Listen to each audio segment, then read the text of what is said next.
Hello, everyone. Today's commentary is a sequel to a previous one we did concerning the Paris Olympics. It's entitled Toxic Masculinity, Women's Boxing at the 2024 Paris Olympics. Toxic masculinity is on display at the 2024 Paris Olympics. But astonishing as it may seem, it is epitomized by competitors in the now murky category of women's boxing. Two boxers who failed past gender eligibility tests have easily advanced to their respective gold medal matches and appear destined for ultimate victory. Imane Khelif of the Muslim nation of Algeria has won each round of every judge's card so far. Khelif and Yu-ting of Taiwan both failed gender tests in 2019 and 2023 per the International Boxing Association, or IBA. A blood test in 2019 showed that these two fighters had inconsistent results, suggesting that the blood work was not that of a female, according to IBA CEO Chris Roberts. According to Roberts, in 2023, another test showed that both fighters, quote, demonstrated the chromosomes we refer to in competition rules that make both boxers ineligible, end quote. Khelif and Lin were subsequently disqualified from the 2023 World Championships. Opponents of Khelif and Lin have spoken out about having to fight them.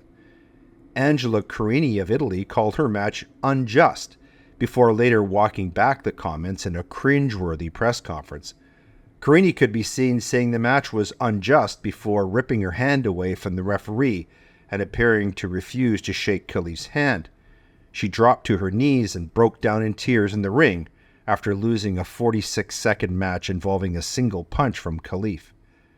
Hungarian fighter Anna Luka Hamori, who also lost to Khelif, published several posts on social media before the fight related to Khelif being a man.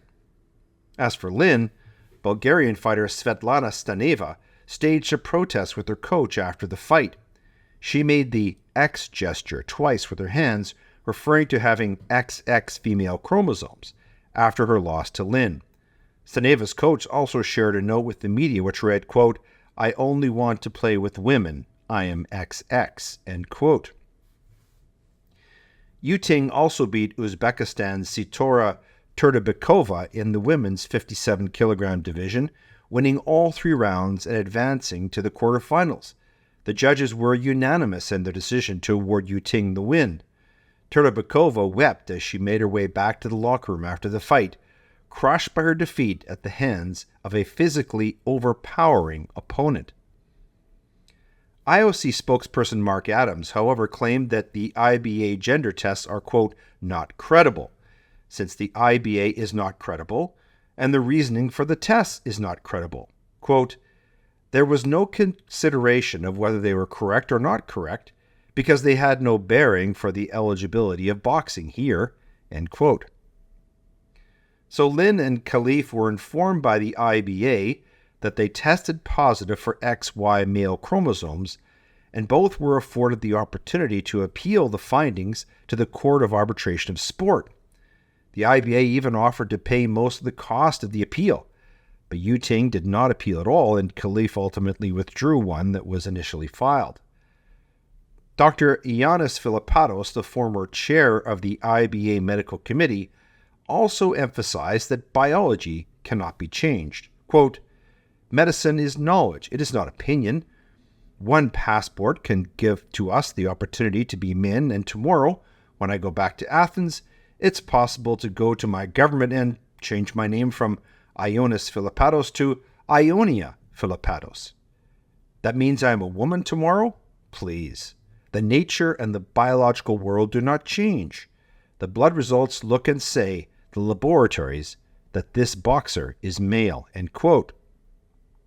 The IOC, though, is sticking by its decision to allow Lin and Khelif to compete in the women's division. According to Adams, quote, these athletes have been competing in senior competitions for 6 years with no issues. These women were eligible for this contest, remain eligible for this contest, and compete in this contest. As with previous Olympic boxing competitions, the gender and age of the athletes are based on their passport." End quote. In 2021, the IOC changed its gender rules, allowing each sport's governing body to decide whether an athlete could compete. The Paris 2024 boxing unit is in charge of gender eligibility standards for this year's competition. Men typically have XY chromosomes, while women have XX chromosomes, although rumors have swirled that the two boxers may be intersex, meaning that they have one of several conditions where chromosomes and genitalia are irregular. Thus far, it is unclear whether either of them has such a condition. So what exactly are we witnessing here, and why has the IOC completely lost the plot beyond the Olympics? To answer this question, we must go back to basics.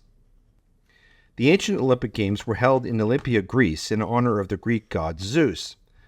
The Games date back to 1776 BC and ran for a millennium until 393 AD. They were held quadrennially and initially permitted only firstborn Grecian men to compete. Artists and poets presented their works, and the ancient Olympics had a definite political flavor even thousands of years ago. Early sports included running, boxing, chariot racing, wrestling, and pentathlon. But the games went dark in the 4th century AD until the first modern games were held at Athens in 1896. Over the ensuing century, professional athletes were allowed to participate. The number of eligible sports expanded to include things like breakdancing and skateboarding, and politics had an escalating presence to the point where they now eclipse the athletic events themselves. The Paris 2024 Olympics, rather than featuring an opening ceremony celebrating the host country of France, offered an anti-Christian LGBTQ smorgasbord depiction of Da Vinci's The Last Supper.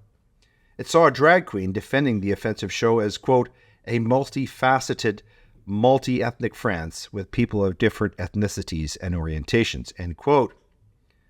If the IOC really wants to showcase different orientations in multi-ethnic France, then they should perform a closing ceremony featuring the Prophet Muhammad as a Rubenesque figure surrounded by a cadre of dancing imams in drag. Of course, such diversity will never see the light of day. It's DEI for thee, but not for me.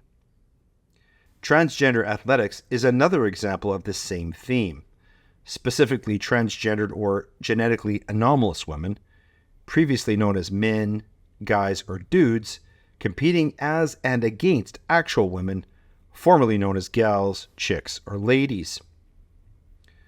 For what should be obvious reasons, this is grossly unfair and, in some cases, dangerous, threatening the safety, health, and lives of female athletes. Male athletes are 10 to 25% faster and stronger than female ones, based upon speed or weight lifted in similar competition.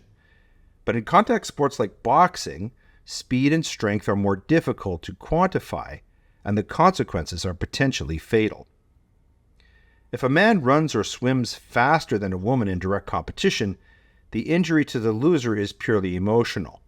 A woman training for years and even decades, denied a medal or a championship by having to compete against a man, is emotionally devastating and indeed abusive. But what happens when injuries go beyond the mere psyche and the ego? A female volleyballer was recently left paralyzed with brain damage by a transgender opponent who cackled with delight after knocking her to the ground. A trans female MMA fighter fractured the orbital socket of a woman opponent about 10 years ago. Trans apologists downplay the orbital fracture, despite the fact that it can cause blindness due to optic nerve compression. Are they also dismissing paralysis? Men competing against women turns women's rights and empowerment movements on their heads. The slogan, "I am woman, hear me roar," was popular in the 1970s, but roaring about injustice now invites personal and professional ruin via the woke police, or in Great Britain, via the actual police. In the 2024 Paris Olympics, we have seen two male boxers pummeling their female opponents. First, as Breitbart reported, quote, Algerian Olympic female boxer Imane Khelif is not female, according to the International Boxing Association, or IBA. Khelif has male biological characteristics and elevated levels of testosterone and XY chromosomes, and if you believe the science, the XY chromosomes mark the end of the argument, end quote. But left-wing corporate media responded in defense of this travesty. From the Economic Times, quote, "The biological profile of Khelif depicts a complex scenario. She has differences of sex development, or DSD, a condition where she was born a woman and identifies as such. Her increased testosterone levels and XY chromosomes, characteristics commonly associated with male athletes, are the outcome of this disorder. The reason behind her disqualification from the 2023 World Boxing Championships was her excessive testosterone levels, which also caused her to fail a gender eligibility test." End quote. XY chromosomes are not commonly male, even if the genitals are ambiguous. The National Institute of Health clearly states that, quote, "Females have two X chromosomes in their cells, while males have one X and one Y." End quote. It is that Y chromosome creating a male body during puberty, faster, stronger, and far more powerful in a boxing ring. Testosterone levels in adulthood is a total red herring. The male physique is constructed during puberty when the XY chromosome-induced testosterone levels are elevated.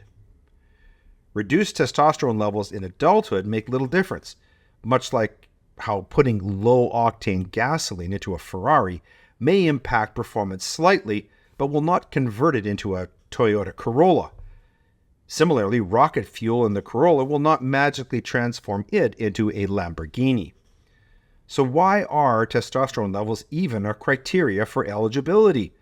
A simple cheek swab will determine XX versus XY chromosomes, and that should be the sole determinant of whether an athlete competes as or against females. Permitting these male boxers to pummel female competitors is brutal, savage, and demeaning, leaving aside many more descriptive adjectives. Civilized societies have always differentiated sport based upon gender, with men and boys competing against each other, not against women and girls. Even among the two genders, yes, I specify only two, there are weight classes in weightlifting, wrestling, boxing, rowing, and other sports to level the competitive playing field based upon factors such as size, strength, and power. Allowing men to combat women is a barbaric practice. So what does the Olympic Games website say? Quote, "The three values of Olympism are excellence, respect, and friendship." End quote. Evidently, nothing shows respect quite like watching a man beat up a woman. Nor is it just Paris. Things are no better in nearby Switzerland, where parents recently had their children taken from them by authorities for refusing to give them puberty blockers. Would Swiss police also arrest a female boxer for refusing to fight a man in competition? A quick look at Imane Khelif's Instagram page reveals images of him in street clothes clearly dressed as a man, or the tweet and photo asking the question, quote, "Why does Khelif use a nut protector?" End quote. Social media posts are not chromosomal, so we must take them in context. So where are the feminists in all of this controversy?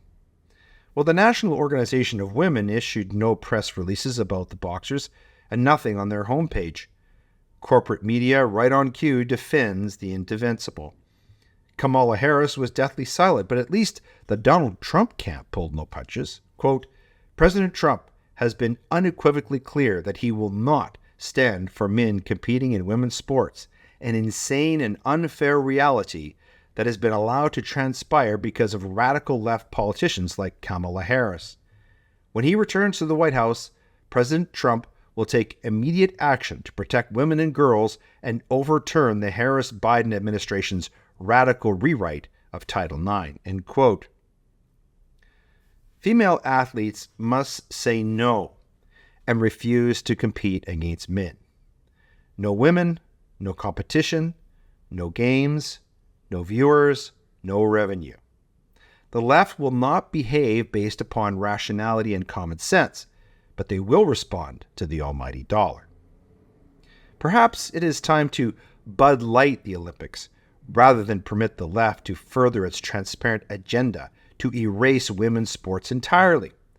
Otherwise, women will need to sacrifice their right to privacy and equal opportunity upon the altar of gender ideology.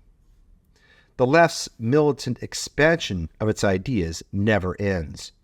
In true progressive fashion, definitions of words change in order to drive radical ideas into the public square.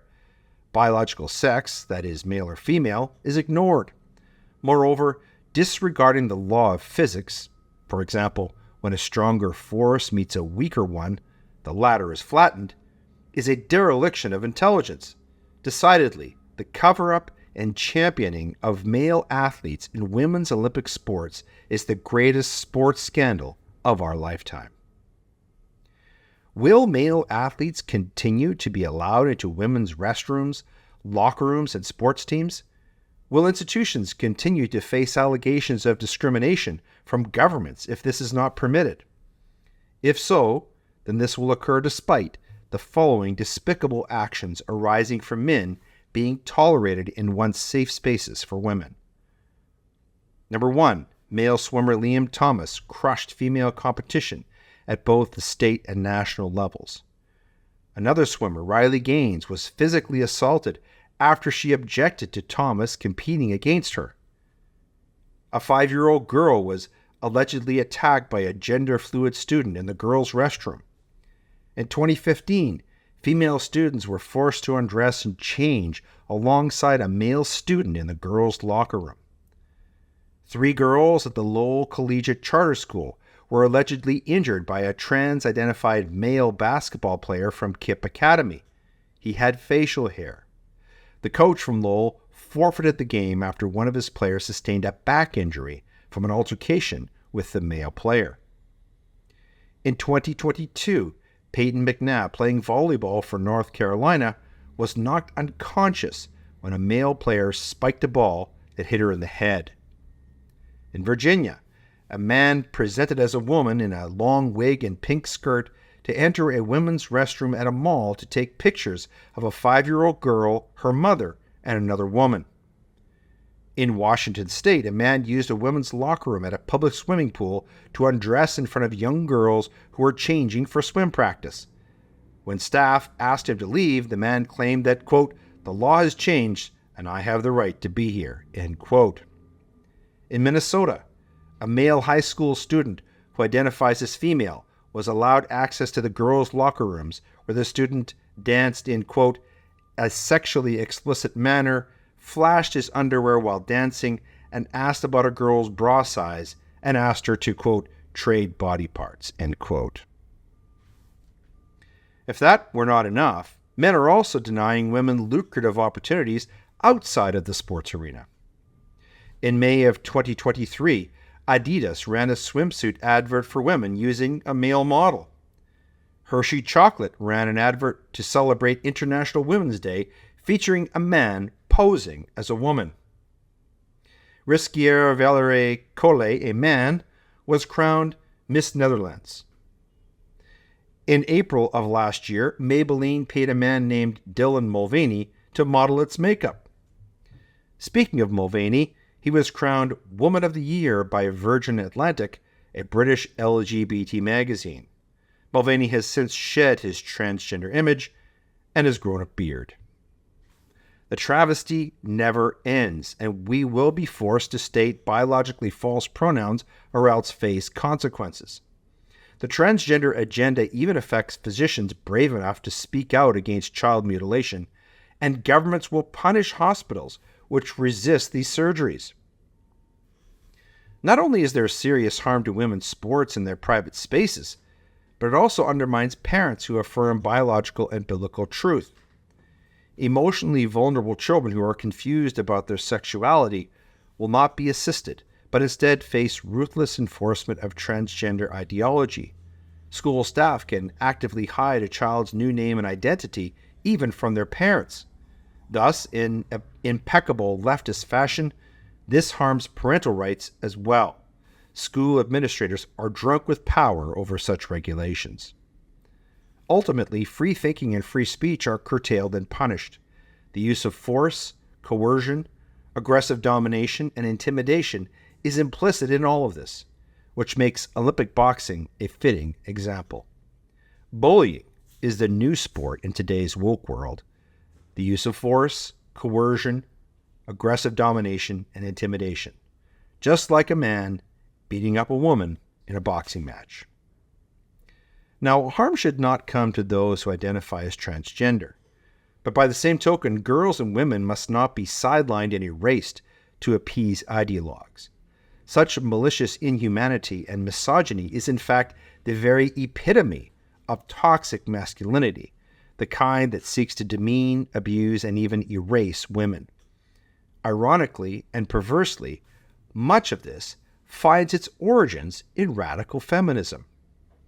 Mary Shelley's Frankenstein is a classic novel published in 1818, revised in 1831, and subtitled The Modern Prometheus due to its parallels with the ancient Greek myth Prometheus, who defied the gods by stealing fire and giving it to humanity. The novel tells the story of Dr. Victor Frankenstein, a young scientist who creates a grotesquely sentient creature from cadavers and brings it to life through an unorthodox scientific experiment. Haunted by its creation, Frankenstein abandons it, and the monster takes revenge by murdering his younger brother, William. The author, Shelley, a feminist, explores the dual nature of humanity as embodied by Frankenstein and his creature, who are both capable of both good and evil. Frankenstein's experiment also raises key questions about the ethics of scientific discovery and the responsibility that comes with creating life artificially, as opposed to the natural means of matronly birth. Like transgender people, Frankenstein and his creature are outcasts, seeking human connection, but ultimately finding in it only rejection and despair. In her now famous essay, A Feminist Critique of Science, Anne Millar discusses in detail the way in which Victor Frankenstein's obsession with practicing bad science can lead us to conclude that in reality he was anti-feminist and part of the greater patriarchy. Millar supports Mary Shelley's stance on the idea that only men who practice science for personal gain in order to manipulate, quote, the elemental forces of nature to serve private ends, end quote, like transgender surgeries, are the ones who demonstrate a support for exploitation of women. Millar introduces Shelley's view of science and her meaning of what are both good and bad science. Shelley believed that the use of good science was practiced by those who were willing to study and understand science for all of its natural purposes, but never tried to manipulate it, and that bad science was performed by those who wanted to master and control science. Through this, Millar argues that, quote, the scientist who analyzes, manipulates, and attempts to control nature unconsciously engages in a form of oppressive sexual politics, end quote. Millar argues that through Victor Frankenstein's hope to, quote, penetrate into the recesses of nature, end quote, and the fact that nature is always referred to as she or her and holds a very feminine connotation, Victor shows his true anti-feminist ways. This is seen in the early stages of Victor's growing obsession with science when he states, quote, I have described myself as always having been embedded with a fervent longing to penetrate the secrets of nature. According to radical feminists like Millar, this demonstrates a vulgar attitude towards something feminine and shows Victor's inconsideration and demeaning of nature and its feminine characteristics. This therefore explains why Victor decided to create a life on his own and went against the natural way of producing life, via the womb, because he thought himself superior to women in all ways, such that he did not need one in order to manufacture life. Quote, a new species would bless me as its creator and source. Many happy and excellent natures would owe their being to me, end quote. With this, Victor manifests his desire to be the reason behind life and demonstrates envy for women because they tend to epitomize and represent life. His unwillingness to create a female creature later on in the novel, as well as his conjuring a male creature that preys upon and destroys women, shows his misogyny or toxic masculinity.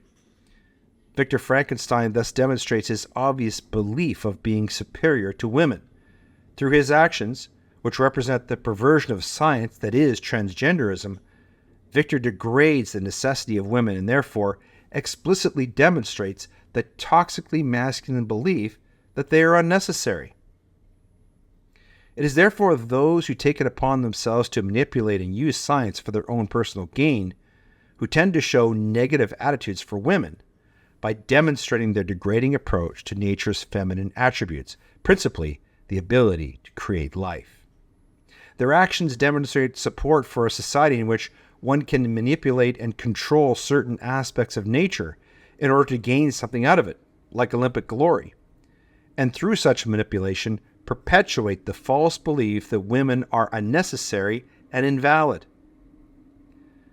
This strikes at the very essence of transgenderism, its perversion of science, and its degradation of the entire category of womanhood.